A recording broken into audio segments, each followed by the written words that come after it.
Chimera. Noun. 1. An imaginary monster compounded of incongruous parts. 2. A wild illusion or fabrication of the mind, an unrealized dream. 3. An individual organ or part consisting of tissue of diverse genetic constitution.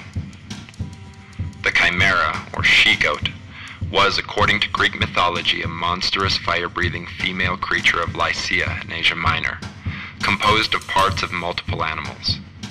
Upon the body of a lioness with the tail that ended in a snake's head and the head of a goat arose on her back at the center of her spine. In medieval art, though the chimera of antiquity was forgotten, chimerical creatures appeared as embodiments of the deceptive, even satanic forces of raw nature.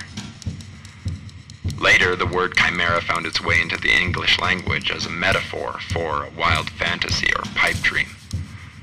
Often the phrase chimera of the mind referred to an impossible dream, a vain or idle fancy. Chimera could also be used to express the effect fear had on the imagination. Currently, the term chimera is used in genetics to describe a single organism composed of two or more genetically distinct tissues, as an organism that is partly male and partly female, or an artificially produced individual having tissue of several species. The theme of the project is chimera, a word whose definition defined the paradox of identity. How does one fit into a group but at the same time remain true to one's identity? How does a group accept unique individuals and at the same time stay committed to its purpose? The paradox of identity is expressed by the struggle of individuals and the group to establish a unique and meaningful identity where each is an integral part of the other. The paradox of identity spans history.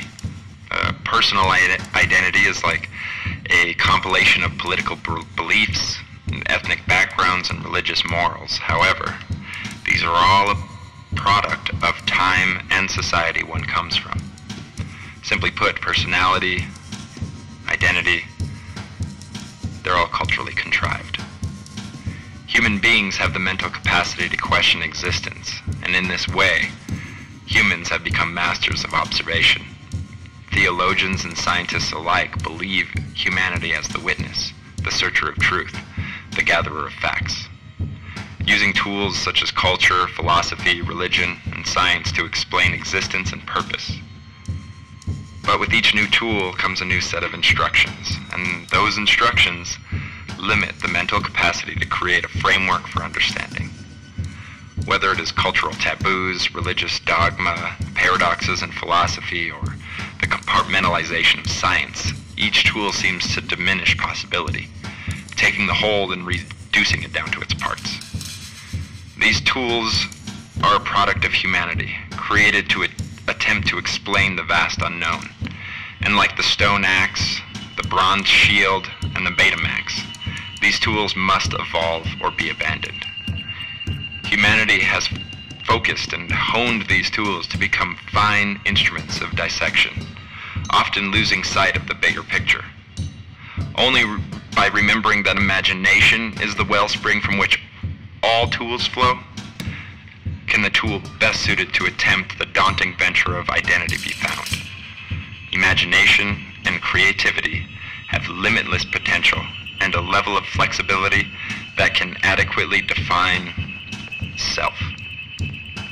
When dealing with identity, there can only be one subject for adequate definition. That subject is myself.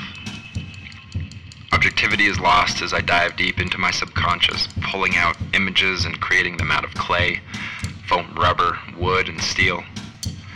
And through this creative process, my goal will be to map my subconscious, giving it an adequate, albeit surreal, interpretation. I would like to create a sense of unity by having defined a clear and definite edge between one and the other. See, this edge is the focus of my installation. I believe the truest definition of self is found in the interpretation of relationship. How I relate to others is by what method I relate to self. Imagine a bubble floating in the air. The air inside of the bubble and the air outside of the bubble are the same.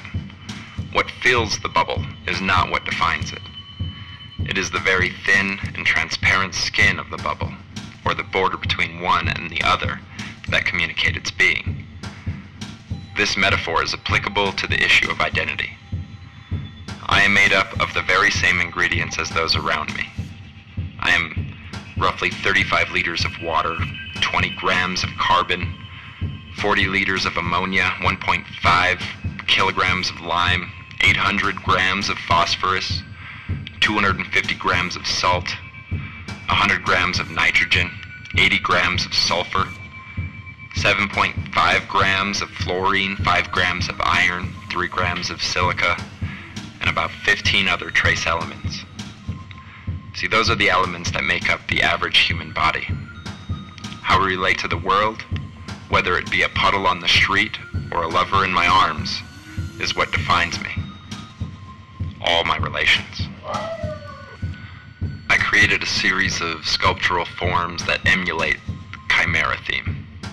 The materials I chose for these forms are also a juxtaposition to further redefine identity. I'll be building sculptures that are hybrid forms of clay and foam rubber, ceramic and steel, ceramic and wood. Techniques that I'll be using are hollow construction, hand-built figures in clay, lamination of wood, foam rubber fabrication. The ceramic forms will be hand-built using techniques learned in the studio through trial and error. Some of the figures will be Northern Light stoneware, while others will be marbled earthenware. The clay forms are fired to cone 6 and will be glazed with primarily underglazes. The underglaze creates a matte finish. The majority of the ceramic figures are raw clay. One of the central forms involves woodworking. For this, I chose to laminate black walnut and Baltic birch. Stacking the layers of wood creates this striation that I believe mimics the idea of Chimera. The foam rubber is found in craft stores and is sold in sheets that are manipulated into forms, bright in color, soft in texture, and almost like a toy. Juxtaposing these materials over the ceramic figures, I hope to further support my theme of Chimera, creatures of incongruous parts, clay being of the earth and this foam rubber being a manufactured material. I believe they emulate the paradox of identity. I'm trying to bridge a gap between the materials as I bridge the gap between self and the universe. The majority of the figures will be faceless, which tends to create a space for the viewer to project himself or herself. Although I am dealing with identity for myself, I believe that the viewer could absorb the archetypical nature of the dreams from which I am drawing these subconscious conclusions. Blended within these figures will be animal forms or fictitious forms, monsters in their own right, but a sort of unity between species, between the imagination and reality.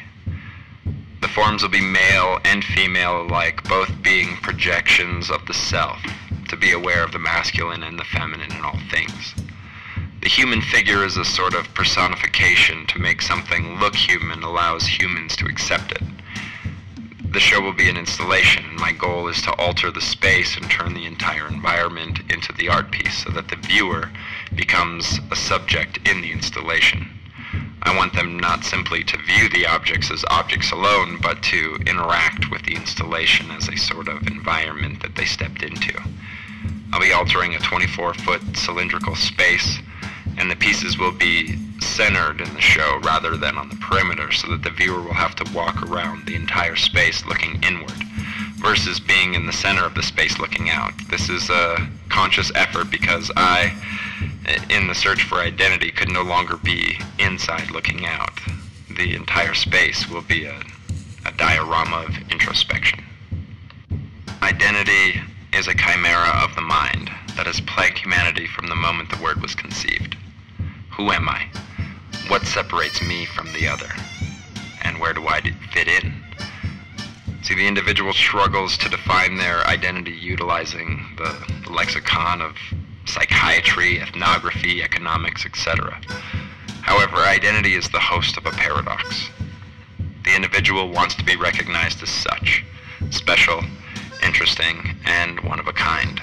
but simultaneously the individual desires a sense of belonging, a place etched not in the landscape, but in the people they relate to and disappear among.